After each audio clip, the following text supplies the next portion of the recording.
This article was sent to me by Caressa McKnight, and it is coming out of Hartford, Connecticut. Now, as many of you already know, I have been doing a series of videos, and I do mean a wide array of videos involving the T class over at the Alphabet Academy. And this story right here is going to be very interesting because it's going to be coming from three high school girls in particular, and you see them right here in this picture. Their names are Alana Smith, Selena Soul, and Chelsea Mitchell. And they were speaking up at a news conference the other day and talking about how they feel that it's not right that those teens who identify as transgender are allowed to compete in girls' sports, knowing that these are biologically born males and they are given an upper advantage because they have a level of testosterone to them that gives their muscle density the advantage over them, who, of course, we know women push out estrogen. That's what women are. And, you know, it actually, I've always said this, and I don't think anybody on my page gets offended when I say this, but women are the inferior gender. That's just what it is. Biology says it, but you know, nowadays they try to argue that down because you know a lot of people don't like logic, but you know it is what it is. People like to dwell in fantasy rather than reality. But when you actually have people who are thrown into the category of like female sports and they're not even biologically born a female, but they just call themselves a girl, then you know you're messing things up.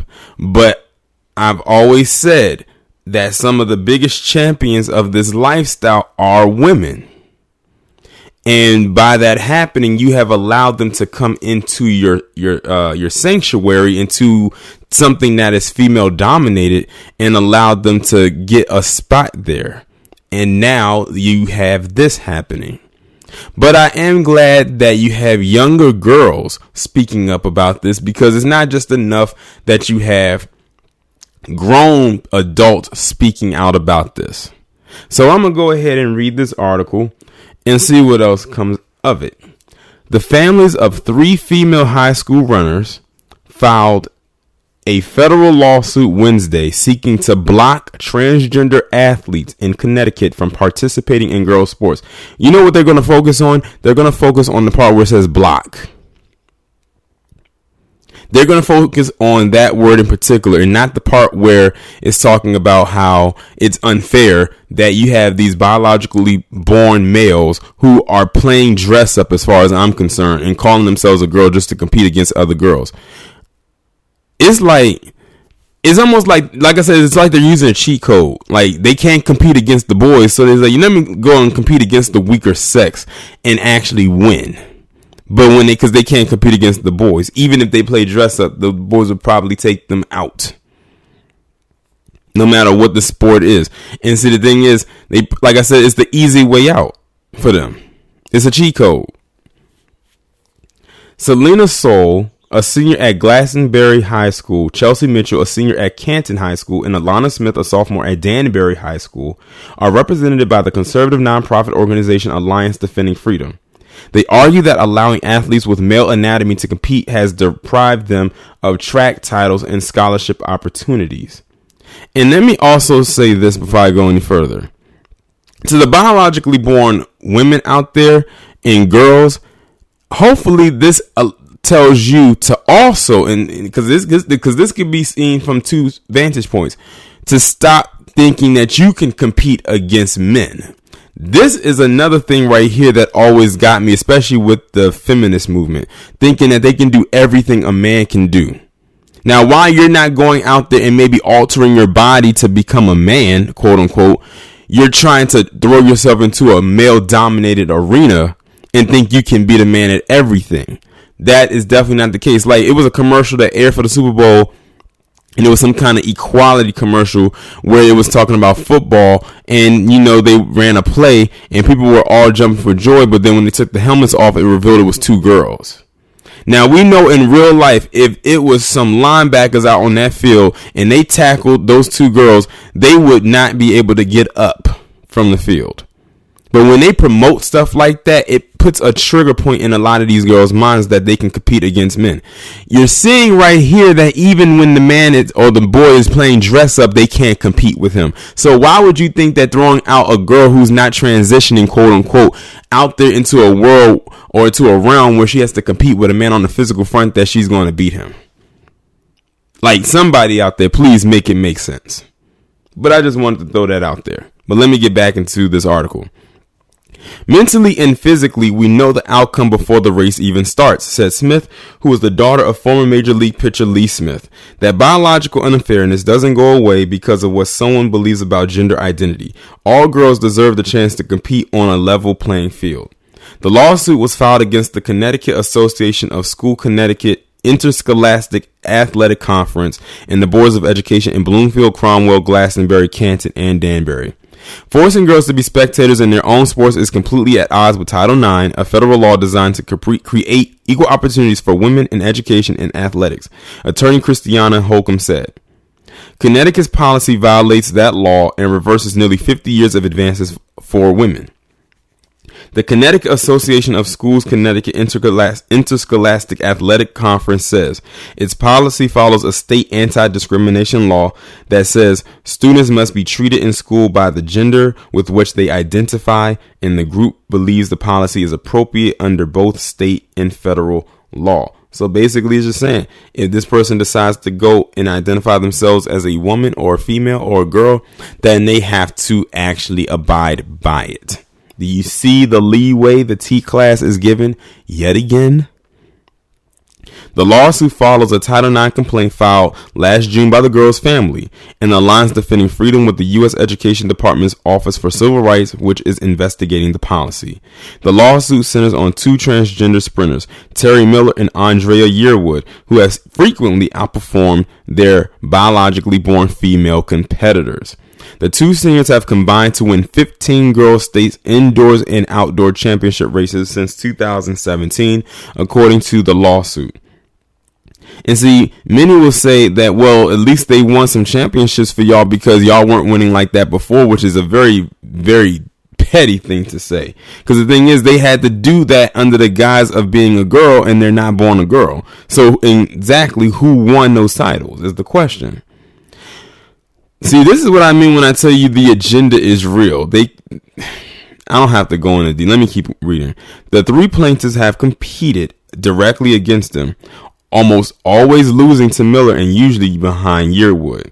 Mitchell finished third in the 2019 state championship in the girls' 55-meter indoor track competition behind Miller and Yearwood. Our dream is not to come in second or third place, but to win fair and square, Mitchell said, basically saying if they should come in third or second place, let it be against another biologically born female, which I can't even argue with that. All we're asking for is a fair chance. Yearwood, a senior at Cromwell High School, and Miller, a senior at Bloomfield High School, issued statements vehemently defending their right to run in girls' events. I have faced discrimination in every aspect of my life, and I no longer want to remain silent. Miller said, I am a girl and I am, now this is one of the T class, said, I am a girl and I am a runner. I participate in athletics just like my peers to excel, find community and meaning in my life. It is both unfair and painful that my victories have to be attacked and my hard work ignored. Oh, trust me, your work isn't being ignored, and I wouldn't exactly call it hard work considering you're competing against biologically born females. Your muscle endurance and everything else that makes up for you to be a man or a male, it doesn't make this completely hard work. This is actually a cakewalk for you. But in their mind, they believe that they are something else. I guess they say if we say it enough times, then it'll actually be true. But no matter how many times you say it or how you say it, it'll never be that. Yearwood says he is also a girl and has been hurt by the efforts to tear down my successes. I will never stop being me, he said in her statement. Now, mind you, when I'm saying he, the article says she. He said in his statement, I will never stop running. I hope that the next generation of trans youth doesn't have to fight the fights that I have. I hope they can be celebrated when they succeed, not demonized. For the next generation, I run for you. Now, this person said, I hope that they're not demonized when they succeed. Here's the thing. What many people have always said is maybe they should create an event that is specifically for them. That way it could be equal. So if you are a guy or a boy out there that wants to play dress up, go ahead and run in your own events. Don't invade into the space that was not created for you. But they want to, they have invaded like the colonizer. Many of them act just like colonizers and compete against the inferior group and then say that it's equality. That's not equal. It's never been. And it's like, I feel like sometimes I'm alone when we call this stuff out, at least on here anyway, because a lot of people are scared. It's okay, like, you know, because I know a lot of people said they are scared of that Alphabet Academy. You cannot be scared to call this out, because the more that you don't call it out, the more ramped up it's going to get. What I am scared to see is where this might be in about 5 years, maybe even less. The American Civil Liberties Union said it will represent the transgender teens and defend the Connecticut policy in court.